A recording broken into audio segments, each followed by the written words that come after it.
প্রতিদিন গীতাপাঠ শুনলে মন শান্ত হয়, জীবনে সঠিক পথ দেখাতে সাহায্য করে, দুঃখ ভয় রাগ দূর হয়, আত্মবিশ্বাস বৃদ্ধি পায়, কর্ম ও ভক্তির মাধ্যমে হৃদয়ের শক্তি, ঘরে শান্তি ও জীবনে আলো নিয়ে আসে।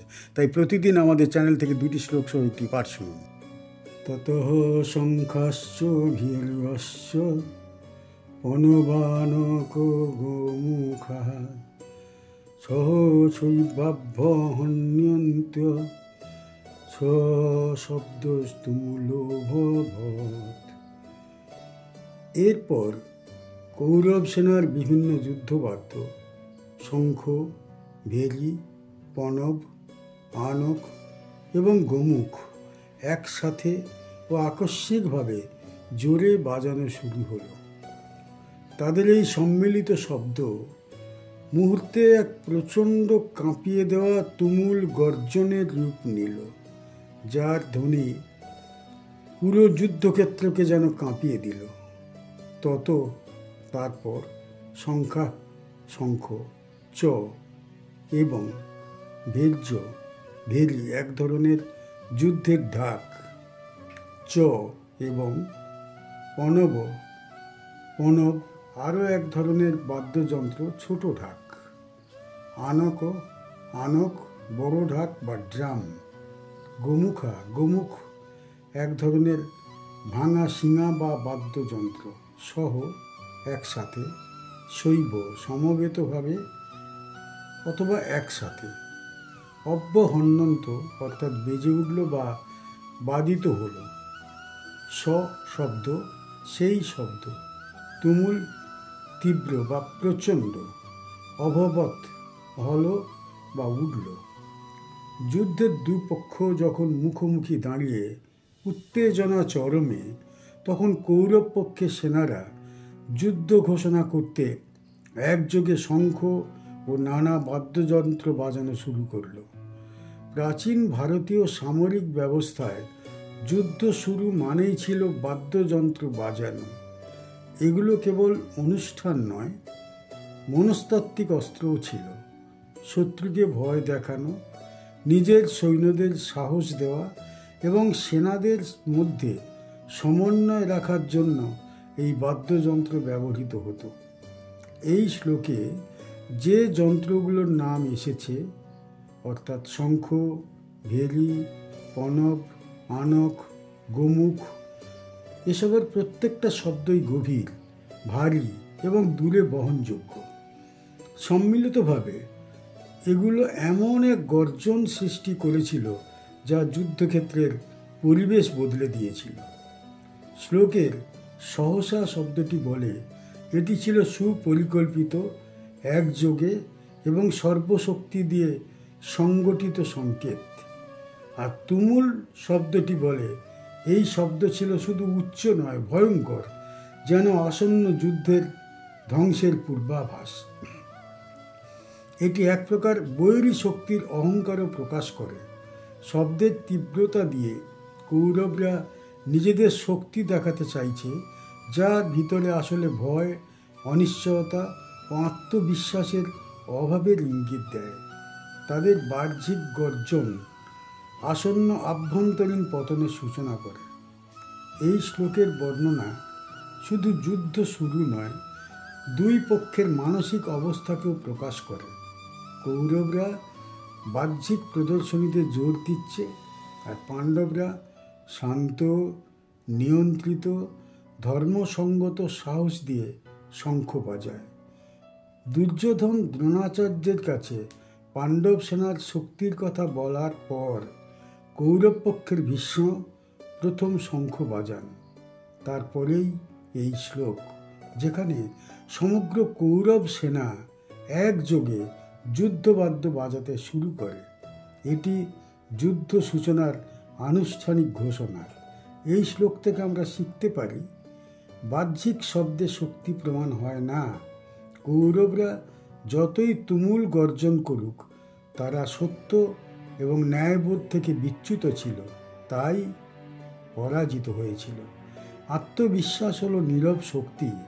পাণ্ডবরা পরে শান্ত, ধীরভাবে শঙ্খ বাজায়।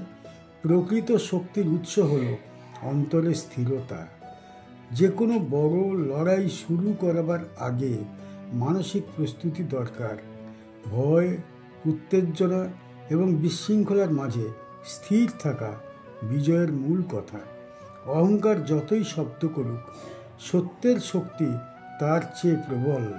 বাহ্যিক প্রদর্শনী নয়, নৈতিক অবস্থান শেষ পর্যন্ত জয় এনে দেয়। তত সে তুই হইল যুক্তি মহতি সন্দনে স্থিত মাধব পণ্ডবস্যৈব দিব্য শঙ্খ ক্রোধোন্মত্ত। এরপর শুভ্র ঘোড়ায় যুক্ত মহারথে অবস্থান করে ঈশ্বরতুল্য মাধব এবং পাণ্ডুপুত্র অর্জুন ঐশ্বরিক দুই শঙ্খধ্বনিতে সমগ্র দিক দিগন্ত কাঁপিয়ে তুললেন।